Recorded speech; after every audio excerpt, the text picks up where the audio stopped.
Trajimos una Biblia, hermanos. La tomamos con la mano derecha. ¿Sí toca eso? No, la bienvenida ni nada, eso ya se dio. Sí, perfecto. La Biblia dice: la palabra de Dios contenida en este libro es la verdad que acepto creer, es la enseñanza que me comprometo a seguir y es la esperanza que me atrevo a confesar. Nada me impide recibirla, nadie me evitará que la haga parte de mi vida y por ningún motivo dejaré de proclamarla. Estoy aquí para leerla, oírla y vivirla diariamente. Amén. Gracias, Señor, por tu palabra preciosa que estudiamos, Señor, hoy. Por favor, habla en nuestras vidas, edifícanos, Señor, haznos personas pues sabias, perfecciónanos un poco más, Señor, por favor, bendícenos. Te lo pedimos en Cristo Jesús. Amén. Romanos capítulo 1, versículos 8 al 15, hermanos. Ya avanzamos más, ¿verdad?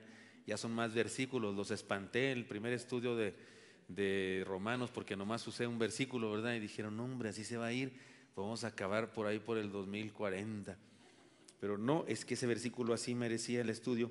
Después estudiamos uno más extenso, del 2 al 7, y ahora uno del 8 al 15. Si lo tienen en sus Biblias, me dicen un amén, por favor, y lo leemos. Leamos juntos. Primeramente, doy gracias a mi Dios mediante Jesucristo con respecto a todos vosotros de que vuestra fe se divulga por todo el mundo. Porque testigo me es Dios, a quien sirvo en mi espíritu en el evangelio de su Hijo, de que sin cesar hago mención de vosotros siempre en mis oraciones, rogando que de alguna manera tenga el fin por la voluntad de Dios un próspero viaje para ir a vosotros. Porque deseo veros para comunicaros algún don espiritual, a fin de que seáis confirmados.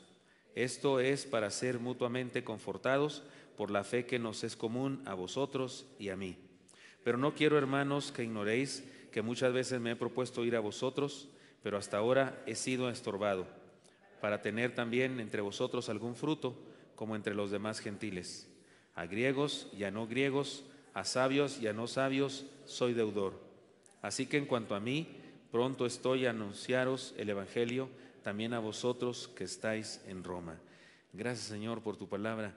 Gracias por este mensaje, esta carta del apóstol que hoy, Señor, después de mucho tiempo nosotros leemos todavía para bendición de nuestras vidas. Háblanos, Señor, por favor, según necesitamos hoy, te lo pedimos en Jesús. Amén. La naturaleza del evangelio le llamaremos a este mensaje de hoy, hermanos. Y para los que no habían estado viniendo y vienen ahora, porque veo más gente, hay más personas, ¿verdad? En los cultos de miércoles, gracias a Dios por eso. Estamos estudiando el libro de Romanos. Este es el tercer estudio de esta carta a los romanos que llevamos a cabo ustedes y yo, y por eso nos corresponde este tema. Ahora, la naturaleza del evangelio le llamaremos. Les cuento que hace algunos años, siendo yo pastor de otra congregación, un día a la iglesia en formación que yo pastoreaba, cuando joven, entró una señora y preguntó, ¿en qué creen aquí? Sentí un impulso de responderle de inmediato, en Cristo, que es la respuesta más obvia, no, en Cristo. Pero para mayor explicación le dije a esa señora, aquí creemos en el evangelio de Cristo, para hacerlo más explícito, más preciso, porque si ella venía de una iglesia tradicional, seguramente hubiera dicho, pues también en la mía, ¿verdad? Podría decir, ¿verdad? También en mía, y la tenemos ahí crucificado en mero enfrente o alguna cosa así, porque ella hubiera podido decir eso también. Pero yo dije, en el evangelio de Cristo. Ella, con un rostro de incredulidad, volteaba para todos lados como buscando algo. Pienso que incluso no estaba muy sana de su cabeza, pero preguntó de nuevo, ¿y dónde lo tienen? Me dio hasta miedo esa pregunta porque percibía yo que tenía alguna idea rara, pero me sirve aquí para ilustrar lo siguiente. Sé que en su mentalidad idólatra estaba buscando alguna estatuilla, pues tal vez del evangelio, ¿no? Ella pensaba que era algo que se ponía por una estatuilla, una pantalla, ¿cómo se llama? Alguna imagen. Pero la pregunta de la señora la lanzo yo ahora aquí nosotros. ¿Dónde lo tenemos? ¿Dónde tenemos el evangelio de Cristo? ¿Dónde está el evangelio de Cristo? Pablo ya nos ha dicho que el evangelio es más que una doctrina. Se trata de un estilo de vida que integra todo el ser, tiene que ver con todo nuestro ser. Así que los cristianos tenemos el evangelio en todas partes. Digamos que el evangelio llega al ser humano, se mete a todas las áreas de su existencia y no deja fuera nada. Así debemos mostrarlo a todos los que nos rodean. En la iglesia el Evangelio está en todas las áreas también.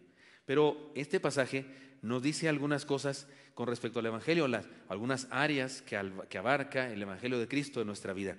Y por eso voy a hablar del Evangelio con otro sobrenombre o con otra idea que de alguna manera completa lo que significa el Evangelio para nosotros. Primera enseñanza, el Evangelio de la adoración. Nuestro Evangelio es el Evangelio de la adoración. Pablo comienza este pasaje con adoración a Dios. Primeramente doy gracias a mi Dios mediante Jesucristo. Y hasta aclara, primeramente, ¿verdad? No solamente comenzó, doy gracias a Dios, sino que aclara. Ojo, le está diciendo, fíjense lo primero que voy a hacer. Lo primero de que nada que hay que hacer es que hay que adorar a Dios. Pero su causa por la que da gracias a Dios, su causa por la que adora a Dios, aquello que motiva su adoración a Dios, es algo muy interesante. Alaba a los hermanos de Roma por su fe que está siendo esparcida por todo el mundo. Roma, en términos mexicanos, es el DF del imperio, ¿no? No, ya no existe el DF. Es la CDMX del imperio. Es la ciudad cosmopolita, vienen de todas partes. Es el centro, de hecho es el ombligo del mundo de ese momento histórico, por lo menos de aquel lado del charco. Es el país que gobierna, no todos los países, pero casi todos. Y es un punto estratégico porque de ahí surge el Evangelio para todas partes. Mi esposa y yo teníamos mucho miedo de venir a México cuando nos invitaron de pastores acá. Porque en esa época el DF era más violento que Chihuahua. El día de hoy Chihuahua se la gana a todos. Allá matan y entierran gratis. Y aquí sí es violento, pero no tanto como allá. Pero cuando venimos acá, y una de las cosas, de veras, lo confieso, una de las cosas que me motivaba era eso. Pero es el DF, es el centro de todo. Si hay que enseñar algo, si hay algo que debe publicarse a más personas, pues en el DF es un lugar muy especial, ¿no es cierto? ¿Están de acuerdo conmigo? Que las capitales especialmente son estratégicas cuando se quiere promover alguna cosa, y eso me motivaba también. En este mundo hay gente que siempre, pero fíjense, pero el apóstol Pablo escribe a Roma, a los hermanos de Roma, y lo primero que hace es adora a Dios, pero establece la razón por la que adora a Dios. Doy gracias a Dios por ustedes, y los alaba por su fe. Así es que he llamado a el Evangelio de la adoración, una adoración a Dios que también se convierte en reconocimiento y alabanza de los seres humanos. En este mundo hay gente que siempre ve flores en el jardín y hay gente que solo ve estiércol arrinconado debajo de un montón de piedras. Y en casi todos los jardines hay flores y estiércol, pero hay gente que detecta el estiércol y hay gente que detecta las flores. ¿Sí conoce usted gente de las dos clases?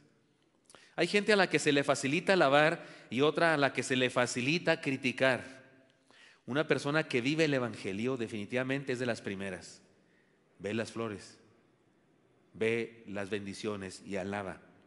Ciertamente todo ser humano merece el infierno, todos. Yo más, pero soy muy competitivo y por eso yo más. Pero en todo ser humano hay un santo en potencia. Y hay quien por medio de la alabanza puede descubrirlo. Me gusta mucho pensar y decir lo siguiente: todo joven es un héroe dormido. Alabarlo tal vez lo despierte. Recuerdo cuando aquí surgió la idea, lo repito a menudo porque fue un suceso para mi ministerio, cuando aquí en esta iglesia teníamos solo 7 diáconos. Y estábamos creciendo y hacía falta más gente. Y en esa época el ser diácono era complicado, era difícil.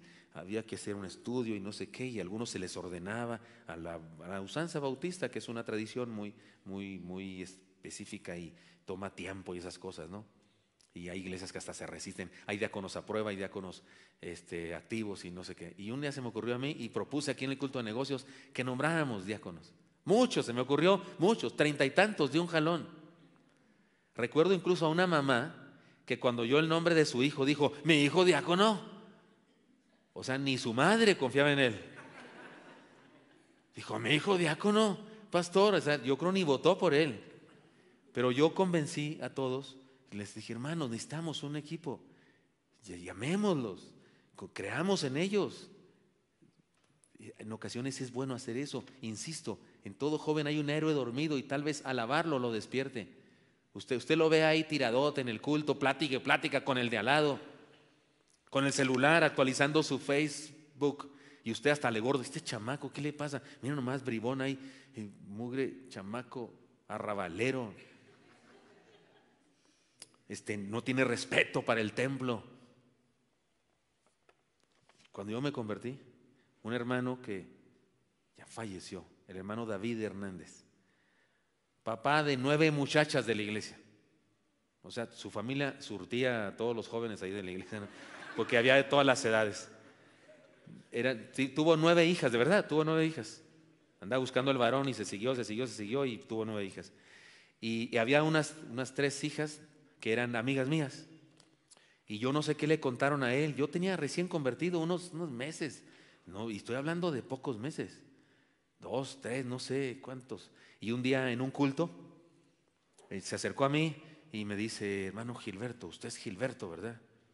Y le digo, sí, pues era joven yo, él era viejo, que no tenía por qué conocerme, pero alguien le dijo, seguramente sus hijas, algo de mí. Y luego me dice, me dijeron, y me golpeó el corazón así. Me acuerdo muy fuerte porque era el estilo de los pastores de antes, golpear gente. Y me golpeó el corazón y me dijo, me han dicho que usted está bien prendido.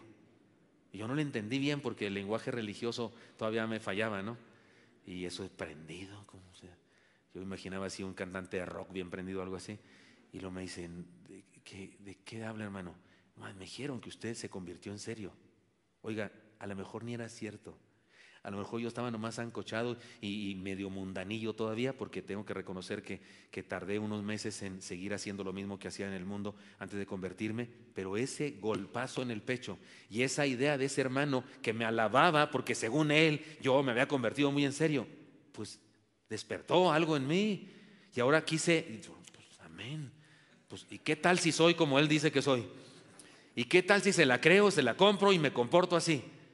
Estoy seguro que Dios estaba trabajando en mi vida para hacer de mí una mejor persona, pero ese viejo tradicionalista, porque eso pensábamos los jóvenes de los viejos, fue usado por Dios con su alabanza, para despertar en mí algo que pueda ser útil para el Señor. Insisto, todo joven es un héroe dormido, alabarlo tal vez lo despierte, pero esto no es posible sin el Evangelio de Cristo, que nos hace alabables hasta los menos virtuosos. Vivamos el evangelio de la adoración a Dios y el reconocimiento del prójimo. Cuando alabamos a Dios y reconocemos cuán grande es Dios y luego conocemos a sus hijos, pues algo de bueno le encontramos. Por eso insisto, ¿qué vas a ver en el jardín? ¿Las flores o el estiércol? Porque todo jardín que es bonito tiene las dos cosas. ¿Qué hueles? ¿El aroma de las flores o hueles el estiércol? Porque hay gente que tiene un olfato, nombre, de sabuesos para oler el estiércol. ¿No es cierto? Y no falla en su crítica. Y hay gente que tiene olfato y antenitas de vinil como las del Chavo del Ocho, no, las del Chavo del Ocho no, las de Chapulín Colorado, para detectar las cosas alabables de la gente. Y el apóstol Pablo no conoce a los de Roma. Yo sé, es una carta y tiene su escrito, pues, ¿cómo se llama? Bonachón, quiere quedar bien con ellos, lo que usted quiera, pero Dios lo inspira para decir, alabo a Dios, y luego dice, por ustedes, hermanos, y los alaba a ellos. En segundo lugar, es el evangelio del servicio cristiano. Adorar y servir son cosas que van de la mano. Adorar y servir van de la mano. Por eso llamamos a los cultos servicios, ¿no es cierto? Le llamamos servicios a los cultos. Sirve quien adora y adora quien sirve. Pablo declara su adoración a Dios con palabras, pero con su vida le ha estado sirviendo con intensidad. Cuando el evangelio llega al corazón de un pecador, no solo lo convierte en creyente y en adorador, también lo convierte en siervo. Venimos a los cultos a adorar y salimos de los cultos a servir, pero llegamos a adorar porque hemos servido fuera del templo. Dejemos que el evangelio nos use en el servicio cristiano. El texto dice, porque testigo me es Dios, a quien sirvo en mi espíritu, en el evangelio de su Hijo, y sigue hablando. Es decir, ¿qué es el evangelio? Es el evangelio de la adoración, pero también es el evangelio del servicio cristiano. Ya les he contado que en un templo donde fui en alguna ocasión en Estados Unidos, en la puerta a la entrada decía: entrad para adorar. Y me gustó esa frase. Y cuando salí del culto decía ahí mismo, pero de este lado: salid para servir. Me gustó. Aunque me di cuenta de una cosa, podíamos intercambiarlo también. Podía decir de allá para acá: entrad para servir, por eso le damos servicio. Y podíamos decir de salida: salid para adorar, porque adoramos a Dios donde quiera, porque cuando servimos adoramos, y cuando adoramos nos convertimos en siervos. Entonces es el evangelio del servicio cristiano. Dejemos que el evangelio nos use en el servicio cristiano. Pero también es el evangelio de la intercesión. Dice el apóstol: a quien sirvo en mi espíritu en el evangelio de su Hijo, de que sin cesar hago mención de vosotros siempre en mis oraciones. Está poniendo a Dios por testigo. Ese es casi como un juramento. Dice: a quien sirvo en mi espíritu, y luego dice que oro por ustedes. El evangelio es el evangelio de la intercesión. El apóstol ha puesto a Dios como testigo de su ministerio de intercesión por los hermanos de Roma. Antes de presentarle a una persona a Dios, debemos presentarle a Dios a esa persona. ¿Me expliqué? Antes de ir con fulano de tal a darle de bibliazos, vayamos con Dios de rodillas y pidamos, intercedamos por fulano de tal a quien vamos a darle el evangelio. Esto es justamente lo que hizo Pablo con los hermanos de Roma, a los que no conocía. Es probable que solamente alguno por ahí conocía, no en Roma, sino acá, en Palestina. La oración es fundamental en la iglesia y en la vida de todo creyente. El evangelio comienza en nuestra vida con una oración, ¿no es cierto? ¿Cómo nos convertimos? ¿Qué es convertirse? ¿Entregar la vida a Cristo, sí o no? ¿Y cómo se hace eso?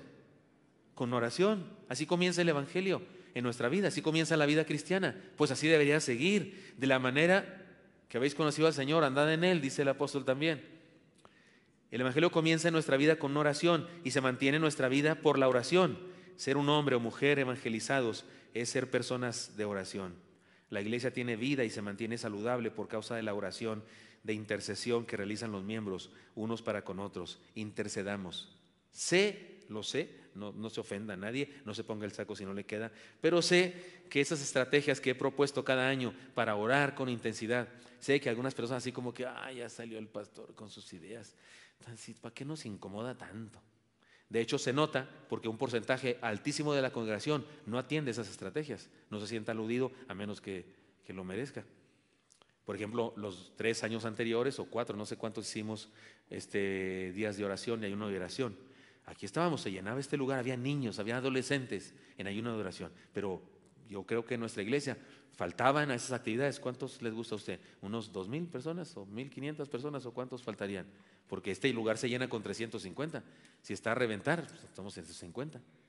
¿Y dónde están los otros miembros de la iglesia? No es muy, no somos, algunas personas no son muy dadas a eso. Cambié la estrategia, les propuse una posibilidad diferente. Les propuse que oráramos ahora por secciones, varones, mujeres, jóvenes, y todos se acuerdan, y que viniéramos a orar aquí. También aquí faltaron más. ¿El domingo fue el domingo pasado? No, fue de familias, fue el de todos, el domingo pasado. El antepasado fue el día más, ¿cómo se dirá? Menos concurrido. Fue el menos concurrido, el de que era de todas las familias. Yo sé que podemos argumentar: me acordé, se me pasó, no anunciaron como debe ser el anuncio y esas cosas, pero sigue siendo cierto. La oración, la iglesia orando es otra cosa. Dícese por ahí que el diablo no le tiene miedo a una iglesia que predica ni enseña, le tiene miedo a una iglesia que ora. La iglesia tiene vida y se mantiene saludable por causa de la oración de intercesión que realizan los miembros unos para con otros. Intercedamos. Se dice que en Corea, la Corea que no es comunista, ¿cómo se llama acá? Aunque ya se unieron, aunque se acaban de unir para los Juegos y demás del Sur, se dice que es donde hay un crecimiento bárbaro, un avivamiento bárbaro del evangelio. Los que han ido por allá dicen que en las noches es tradicional que tengan una cruz las iglesias y que se ve encendida la ciudad con cruces por donde quiera, porque hay muchas iglesias.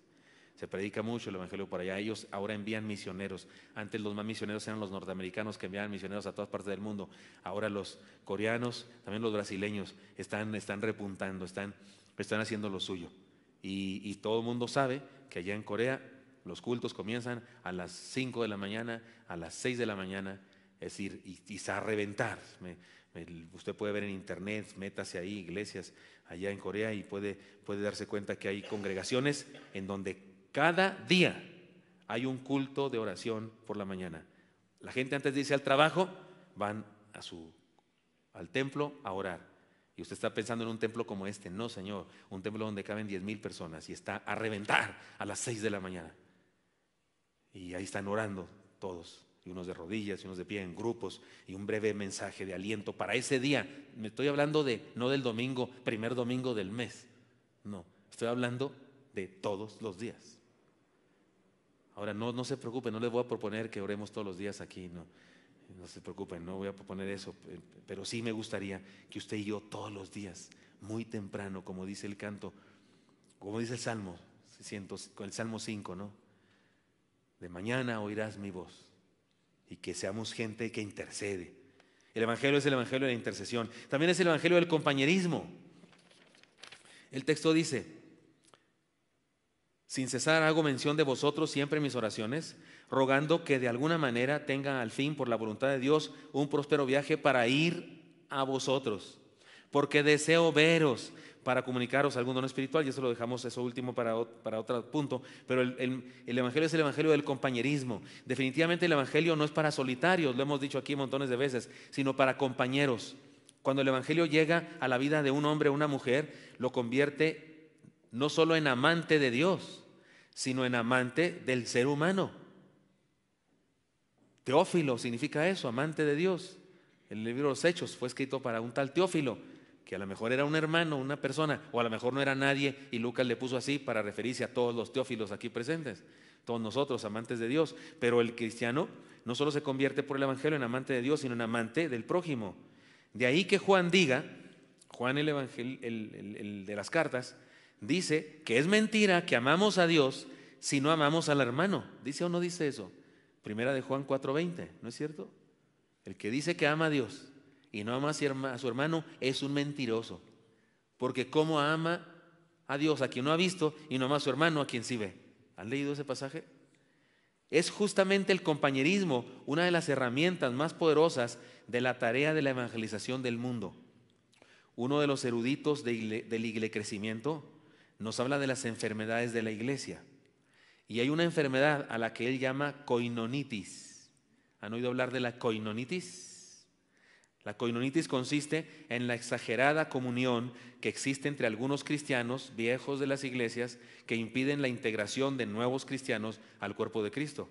Salen los jóvenes después de una reunión de domingo, cada quien está en su bolita, cada quien ahí con su grupo de evangeligadores, ¿no? Cada quien tratando de pegar su chicle después de un culto, cada quien con su gente, y el nuevo, el que vino nuevo, pues ahí está así, nomás viendo para todos lados, nadie lo pela, el chico o la chica. Si es de rango muy alto en guapés, sí se le acercan. Si está muy, muy lindo, muy, muy linda, sí se le acercan. Si te acercaron, es que estás bien guapo, chamaco. O que había un cristiano muy buena onda. Una de dos, tampoco te creas tanto. Pero eso es la koinonitis. Cuando estamos en grupos tan cerrados que no aceptamos la integración de nadie más en nuestra bolita. Valdría la pena preguntarnos, ¿cuántos nuevos amigos cristianos tengo? Valdría la pena preguntarnos, ¿cuántos amigos hice en lo que va del año, nuevos cristianos? ¿Son los mismos de siempre? ¿Nomás con los mismos me junto? Ya fui a una lunada, ya fui a un campamento, ya fui a un congreso, ya fui a no sé dónde. ¿No tengo un nuevo amigo cristiano? El cristiano debería tener nuevos amigos cada rato. En ocasiones las iglesias crecen, pero los creyentes no crecen en relaciones y se mantienen desunidos. Pablo no solo tenía como propósito ver a los creyentes de Roma, anhelaba conocerlos y compartir con ellos la fe. Sin duda el compañerismo es una de las bendiciones más grandes del Evangelio del Señor en nuestra vida. No disfruta, ¿cuántos sí disfrutan salir de aquí y comernos una baguette, unos cuernos, un chocolate? Va a haber hoy, por cierto, porque ya lo estoy antojando y no vaya a ser que no haya nada. ¿Va a haber algo? Amén, sí va a haber. ¿Disfrutan ese momento, hermanos, de estar ahí comiendo, sí, platicando con otros? ¿Sí? ¿Cuántos sí disfrutan eso? Levanten su mano. O cosas que dicen, no, yo no porque yo me engento. A mí no me gusta mucha gente, yo prefiero así más poquitos. Hay gente que dice eso, que se engenta. Hay gente que viene a nuestro culto del domingo a las 12 y dice, no, son muchos, sale volando, prefiere una iglesia de 10 miembros. Y está bien, amén. Yo lo bendeciría, hasta le digo dónde hay una de esas. Pero según yo, esa iglesita de 10 miembros debe crecer y convertirse en una iglesia de 5,000. Porque no hay de otra. Al Señor no le gusta la higuera sin higos, ni la semilla sin frutos, ni el dinero sin réditos, ni la red sin pescados. Al Señor no le gusta que las cosas no prosperen. Al Señor le gusta que las cosas crezcan. Y su iglesia debe crecer. Es que es cuestión nomás de tiempo para que crezcan.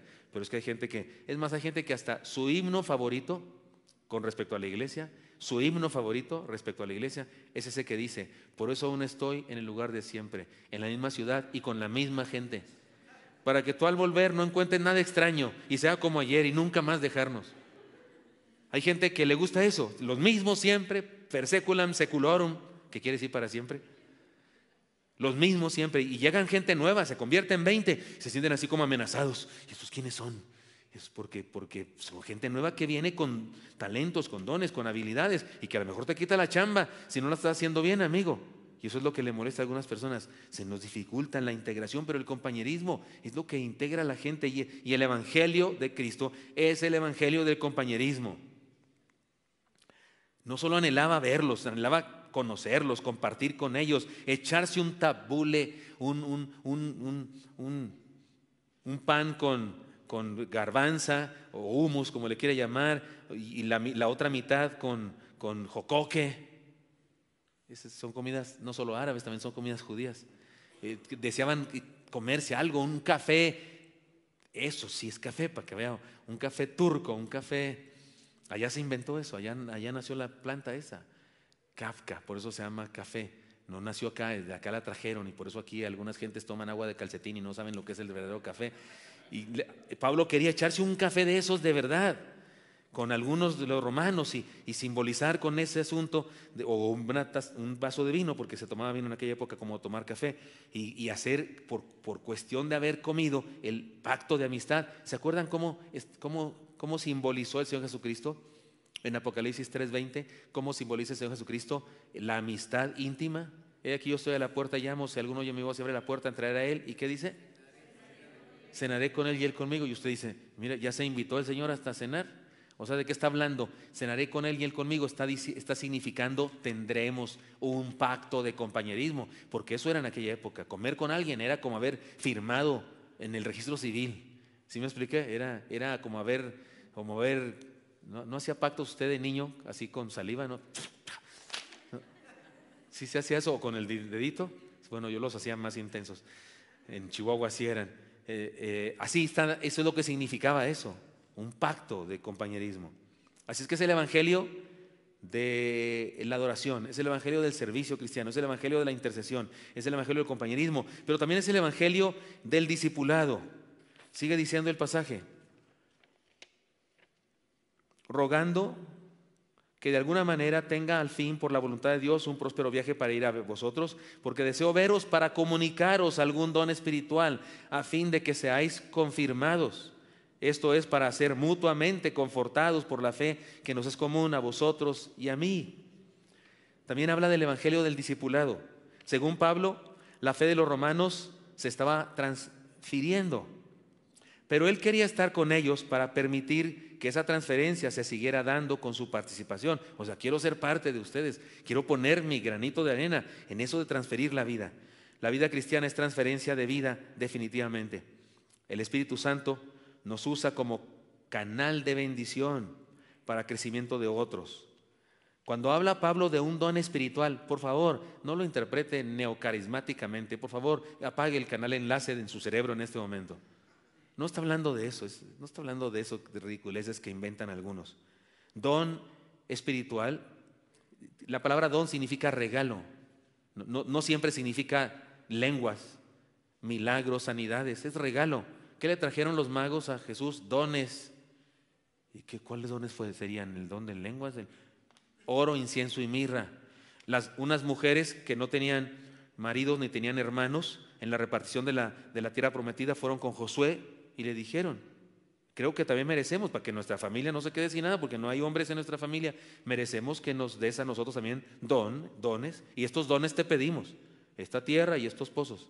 La palabra don en la Biblia, los que llevaron alguna vez en nuestra iglesia, se daba un curso que se llamaba curso de ministerios. ¿Se acuerdan, hermanos, del curso de ministerios? Ahí vimos 21 significados de la palabra don. 21 cosas que significa. Es que aquí el apóstol Pablo no está hablando de una faramaya de yo voy a ir para desmayarlos, me voy a quitar la túnica y los voy a desmayar a todos. Le voy a poner la mano y los voy a hacer hablar en lenguas, va a caer oro y diamantes del cielo. No está hablando de esas cosas que enseñan ahora algunos que mezclan la brujería, la parapsicología con la fe. No, ni siquiera la mezclan, más bien la confunden, la disfrazan. No, ¿de qué está hablando? Está hablando de cualquier bendición, cualquier cosa que viene de Dios y que puede darnos para madurar. Yo espero ahora mismo estar compartiendo con ustedes un don espiritual. Yo espero estar compartiendo con ustedes sabiduría. ¿No sería un don espiritual compartir sabiduría? Yo espero compartir con ustedes doctrina, una explicación bien clara de la Biblia, la doctrina. ¿No es eso un don espiritual? Espero compartir con ustedes cultura, espero compartir con ustedes la alegría de vivir el Evangelio. ¿No es eso un regalo de Dios, don espiritual? Entonces eso habla el apóstol Pablo, para que no lo interpreten de otra manera. Algo muy interesante es que Pablo entiende el discipulado o la transferencia de vida como un asunto bilateral y no como algo jerárquico. Él les dice, les leo otra vez, porque deseo veros para comunicaros algún don espiritual, a fin de que seáis confirmados, esto es, para ser mutuamente confortados por la fe que nos es común a vosotros y a mí. Hermana Yani, usted da la clase a los más nuevos en nuestra iglesia, la clase de membresía, a los que llegan recién. Algunos vienen ateos, o unos vienen católicos, unos vienen de otra iglesia evangélica, algunos de diferentes. Dígame una cosa, ¿usted recibe bendición de recibir a esos hermanos? ¿Aprende de ellos? Se enamora de los hermanos cada día. Los que son alumnos de ella no se imaginan cuántos los ama. ¿Puedo balconearte? Estudia todos los días sus nombres para sabérselos. Ahí tiene su iPad y a Ricardo, y hasta yo los estudio, yo también los aprendo, pero no sé con qué cara va. Porque ella sí está viendo las caras, entonces yo me sé todos los nombres que hay, pero no sé con qué cara va. O sea, es que si llego un día ahí con ustedes y le digo, ¿cómo estás, José Luis? Y no era José Luis, ay, disculpe. Pero mi esposa se los aprende porque se enamora de sus alumnos. Es más, llora cuando se acaba el curso porque ya se los lleva otro maestro mugroso. No, no es mugroso. No dice eso, por supuesto, ella, eso lo inventé yo. Pero sí llora porque dice, ya se van, ya los tuve, ¿cuántos meses los tienes? 3 meses. ¿Y sabe por qué sufre cuando se van? Porque recibe bendición de ellos. Pablo me parece que de eso habla aquí, para que compartamos, o sea, establece que no es un asunto jerárquico, sino es un asunto de ida y vuelta. En el Evangelio crecemos juntos, crecemos en compañerismo y nos ayudamos mutuamente. Es un problema muy serio que solo el alumno aprenda y el maestro sea una especie de iluminado, que no necesita de nadie más. La salud en la iglesia se basa en el crecimiento integral de todos los creyentes juntos. Seamos y hagamos discípulos. Di en el Seminario Teológico Bautista Mexicano Lomas Verdes la semana pasada, di un intensivo, di el mismo curso que estoy dando aquí en el seminario de nuestra iglesia, se llama El Pastor como Educador. El seminario me invita cada año, cada 6 meses, no sé cuánto, a dar un curso intensivo. Aquí entre nos ya no voy a volver a aceptar porque me cuesta mucho trabajo ir, pero acepté esta vez, por última vez, y fui a dar este curso. Tuve un grupo de alumnos muy lindos, todos del seminario, solamente uno externo, que un pastor que vino de Veracruz a tomar el curso, y me fue mucha bendición estar con ellos y compartir algunas cosas. Y hubo un asunto que los puse a trabajar con respecto a un asunto de cómo la doctrina, ¿cómo se dice cuando no es sana doctrina? La doctrina torcida, cómo se está infiltrando en nuestra iglesia. Y yo tenía mis apuntes, lo que suponía que iban a encontrar ellos, todas las cosas que están infiltrándose y errores. Y hasta les dije, oigan, pues yo ya estaba triste de por sí, pero me pusieron más triste ustedes. Y me dice, ¿por qué, pastor? No es que cosas que ustedes dicen aquí me dan luz a mí, y de veras, también eso está en riesgo, también eso está en peligro. De hecho, eran un grupo de jóvenes, me cayeron muy bien porque todos muy leales a la doctrina bíblica, a la doctrina bautista, a la doctrina bíblica. Todos me cayeron muy bien por esa situación, pero me enseñaron cosas. Hasta les dije, me disculpan, pero necesito sus apuntes, esos los quiero para mí. ¿Y saben cuándo se los voy a regresar? Me dijeron, ¿cuándo? Les dije, ni en esta vida ni en la venidera. Los que han sido alumnos míos en el seminario ya saben cuándo regreso los trabajos. ¿Cuándo regreso los trabajos? Never, de limón la never, o sea, nunca. No, nunca. Porque me quedo con ellos y me nutro de ellos y me enseñan cosas. Sí, de eso habla Pablo. Así que es el evangelio también, el evangelio del discipulado. Pero además, así que seamos y hagamos discípulos. Pero además, es el evangelio de la proclamación.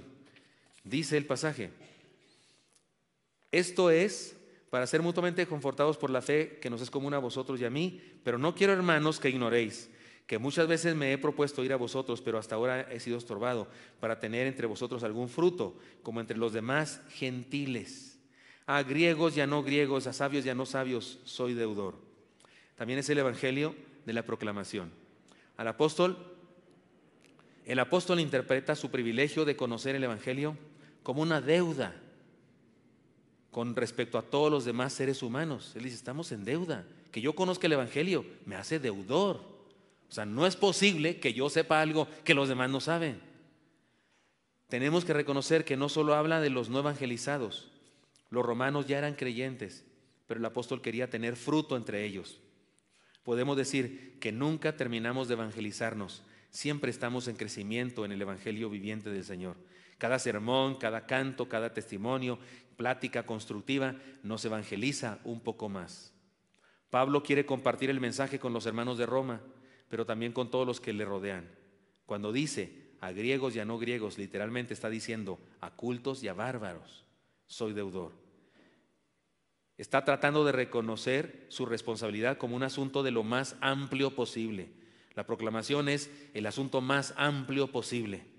No hay nadie en el mundo a quien una iglesia pudiera decir, este no es evangelizable.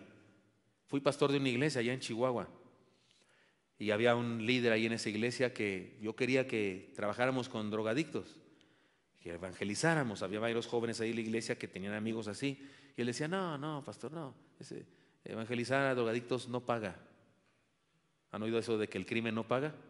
Pues él creía que evangelizar a drogadictos no paga. No, ese trabajo no mucho y no logra nada. No, yo un día trabajé mucho con no sé quién, decía él, y nunca se convirtió. Y allá anda todavía perdido. O sea, no hay nadie en el mundo de quien podemos decir, no, a esos no hay que evangelizarlos. No, a las mujeres que se dedican a la prostitución, eso no hay que evangelizar, está muy difícil.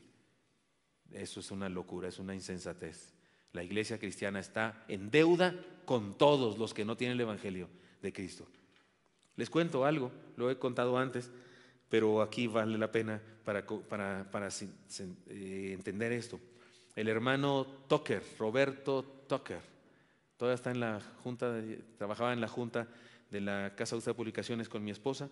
Es una persona muy grande de edad y fue alguna vez director de la Casa de Publicaciones hace muchos años, y después era parte de la fundación de la que es parte de mi esposa.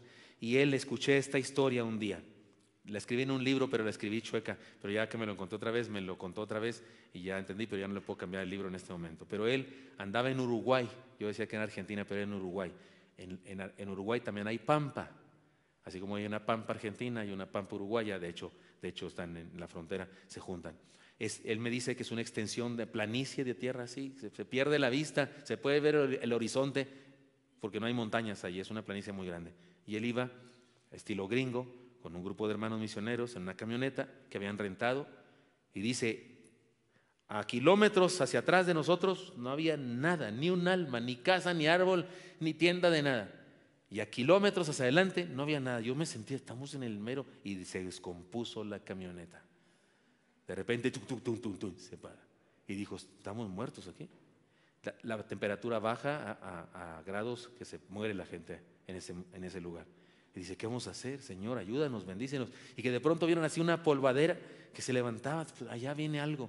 ¿Será huracán? ¿Será cómo se llama? ¿Será tornado o será gente? Era un carro. Una camioneta de mecánico, toda despintada, toda parchada. Y se bajó de la camioneta un hombre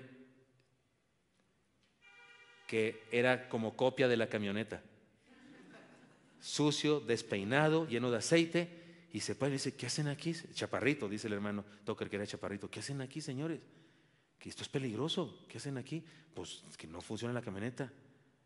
Ah, bueno, yo soy mecánico, permítame ayudarles. Dice, sí, por favor, al amor de Dios. Y se le baja el mecánico, saca sus fierros. A ver, deténgale aquí, súbale aquí, no sé qué. Y dice, cuestión de 1 hora. Y estábamos peor que antes. Porque ahora estaba desarmado el motor. Dijo, no, estamos peor que antes. Ahora ni empujones la llevamos. Pero en cuestión de otra hora, ya estaba armado otra vez. Y le dijo, a ver, señor, dele a la marcha. Y ¡pum! Funcionó perfectamente. Dice el hermano Tucker que a estilo gringo, ¿no? Señor, ¿cuánto le debemos? Dice el hermano Tucker, si me ha pedido $5,000, le doy $5,000. Nos salvó la vida el amigo. Lo que pidiera le pagábamos. Y que el chaparrito uruguayo se quedó viendo así como ofendido y le dijo, ¿qué está hablando, señor? Por favor, díganos cuánto le debemos. Usted se pueden haber muerto aquí. ¿Cómo cree que le voy a cobrar? Esto no se cobra. Estas cosas no se cobran. Estas cosas son de servicio de una persona. Guárdese su dinero y su chequera y todo, por favor. Súbanse al carro y síganme. Vámonos pronto de aquí. Les voy a guiar. Les sabía a dónde iban y todo eso. Yo les guío hasta allá y los voy vigilando para que no vuelva a fallar. No, señor, usted me cobra porque me cobra. Estilo cristiano gringo, quería pagar. Y el chaparrito, pues no, usted no me paga. Y que sí le pago, que no me paga. Y dice el hermano Tucker que le dijo al chaparrito, ¿quiere pagarme? Sí, perfecto. Guarde su dinero, yo le voy a decir cómo me va a pagar. Cada vez que ande usted por el mundo, donde quiera que usted anda, y vea a un hombre en problemas con su carro, o en problemas de cualquier tipo, párese y ayúdelo como yo hice con ustedes. Así me va a pagar. Dice el hermano Tucker, casi llorando cuando escuché esta historia de sus propios labios, dice, si hubiera pagado $10,000, estaba más barato. Dice el hermano, porque ahora cada vez que voy por mi tierra en Estados Unidos o por cualquier parte del mundo, allá en Ciudad Juárez, y veo a una persona ahí pidiendo que gasolina, que no sé qué, y me acuerdo del chaparrito y me acuerdo de la deuda que tengo. Y aunque sé que es peligroso en algunos países pararse, ayudar a una persona, puede ser una trampa, oro al Señor y le digo, Señor, no permitas que sea eso, no puedo pasar de largo de esta gente, tengo una deuda. Me paro y ayudo. Dice, y ahora hay una lista, no hombre, ya le pagué la compostura del carro como 100 veces. ¿Captamos la idea del apóstol Pablo? A griegos y a no griegos soy deudor. Recibí algo. El Señor no me lo cobra, no me cobra, es gratis, lo recibí de a gratis. Pero cuando yo le digo, Señor, ¿cómo te agradezco? Él me dice, cuéntaselo a todos los que te ponga yo enfrente. A todos los necesitados, párate y cuéntales de mí. Se trata del evangelio de la proclamación. Esforcémonos por pagar nuestra deuda. Y por último, se trata del evangelio de la visión. Pablo comenzó alabando a Dios y a los romanos y ahora termina haciendo una declaración personal de propósito de vida. Manifiesta su compromiso. Mire qué lindo, me encanta esta frase. A griegos y a no griegos, a sabios y a no sabios soy deudor. Y luego dice, así que en cuanto a mí, ¿no le gusta esa idea? En cuanto a mí, pronto estoy a anunciaros el evangelio también a vosotros que estáis en Roma. Yo, cuando predico en una acción de gracias por los 15 años, hago un acróstico del nombre de la niña y le digo algunas enseñanzas basadas en su texto bíblico, que me dice que es su texto bíblico, y también uso su personaje favorito porque me dice cuál es su personaje favorito. Hubo una niña que me dijo que su personaje favorito era Bob Esponja y ahí sí no supe mucho qué decir, pero ahora les explico que me refiero a un personaje bíblico favorito, ¿verdad? Para que no me pongan a Bob Esponja. Pero hace unas semanas cumplió años Priscila, una niña de nuestra unión de jóvenes, una que es secundaria. Y hago otra cosa, les pido una breve biografía, que me cuenten una breve biografía de su pasado, que le agradecen a Dios, de su futuro, que le piden a Dios, y de su presente, que le entregan a Dios. Y casi siempre del presente o de donde esté, tomo yo algunas palabras, las más significativas, y al final le digo a la niña que le exhorto a que honre esas palabras. En ocasiones batallo mucho para encontrar unas buenas palabras que honrar, porque algunas no ponen exactamente una entrega, sino puras peticiones y demás, pero regularmente encuentro algo. Pero esta niña no batallé en nada, porque en una cierta parte de su escrito escribió, yo Priscila Montaño, no sé qué, no me acuerdo cuál es otro apellido, de la Torre. Y luego le añade, me comprometo y no sé qué. O sea, no batallé, ahí estaba. Así que en cuanto a mí, no me faltó decir, ¿verdad? Yo, Saulo de Tarso, ahora Pablo, apóstol de Jesucristo. No me faltó hacerlo más formal, pero está haciendo eso, está haciendo una declaración bárbara de su compromiso. Una declaración personal de propósito de vida, manifiesta su compromiso de cómo va a vivir. Cuando el Evangelio llega a la vida de un hombre, a una mujer, le da propósito de vida, le da razón de existencia y le da una meta para esforzarse. El apóstol pudo haber ignorado muchas cosas que usted y yo sabemos, porque él no tenía el Nuevo Testamento completo. De hecho, él escribió parte del Nuevo Testamento, pero él no sabía todo lo que usted y yo sabemos ahora que tenemos todo junto. Pudo haber ignorado algunas cosas que usted y yo sabemos, pero una cosa sí tenía bien clara, su propósito de vida. En cuanto a mí, en lo que a mí respecta, estoy listo, estoy preparado y deseoso para compartir el Evangelio viviente. Dice Pablo, cuando venimos al Evangelio, tenemos bien claro el propósito de nuestra vida. Profundicemos entonces en nuestra visión, porque también es el Evangelio de la visión. Fíjese cuántas cosas entonces nos dijo el apóstol Pablo aquí, a ver si me las puedo decir todas. El Evangelio de la adoración, el Evangelio del servicio cristiano, el Evangelio de la intercesión, el Evangelio del compañerismo, el Evangelio del discipulado, el Evangelio de la proclamación, el Evangelio de la visión. Discúlpeme, por eso agarro pocos versículos, porque mire cuántas cosas dicen unos cuantos versículos de esta carta teológica tan profunda. Como dijo la señora aquella que nos visitó cuando yo era un seminarista en aquella iglesia en formación, como dijo la señora aquella, si aquí creen en el Evangelio de Jesucristo, ¿dónde lo tienen? ¿Dónde tenemos el Evangelio? La respuesta debe ser en todas partes. Nuestra adoración debe ser una fiesta de evangelización. Nuestro servicio cristiano tiene que mostrar el Evangelio de vida en forma práctica. Nuestra insistente oración de intercesión ha de ser evangelizadora. Nuestro compañerismo debe nutrirnos de Evangelio.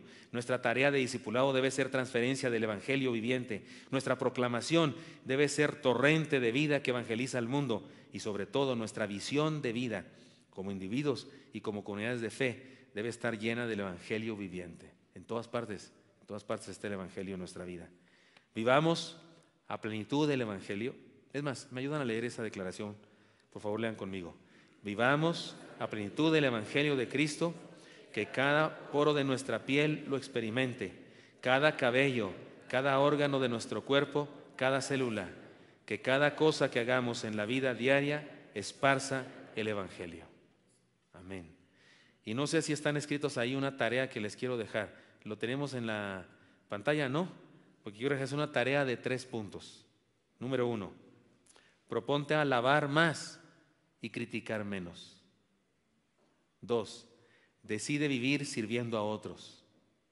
3, sigue orando por tu lista de personas que necesitan del Evangelio.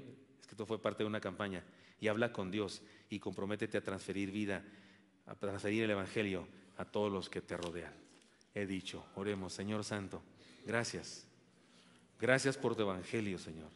Y gracias por Pablo que nos lo explica en esta carta de una manera tan profunda, pero también tan sencilla de entender. Dios Santo, queremos vivir tu Evangelio, experimentarlo a plenitud de nuestra vida. Y por supuesto, sabemos que estamos en deuda. No es posible, no es correcto que haya gente que no sepa lo que nosotros sabemos. Y por eso, Señor, habremos de pagar la deuda compartiendo con todo el que se ponga frente a nosotros. Si esta semana, Señor, lo que resta de estos días, hay alguna persona que no conoce tu Evangelio y quieres que se lo mostremos, Dios, por favor, haznos pasar junto a esa persona y compartirle este Evangelio maravilloso. Estamos en tus manos, Señor. Bendice a mis hermanos y hermanas. Te lo pido en Cristo Jesús. Amén.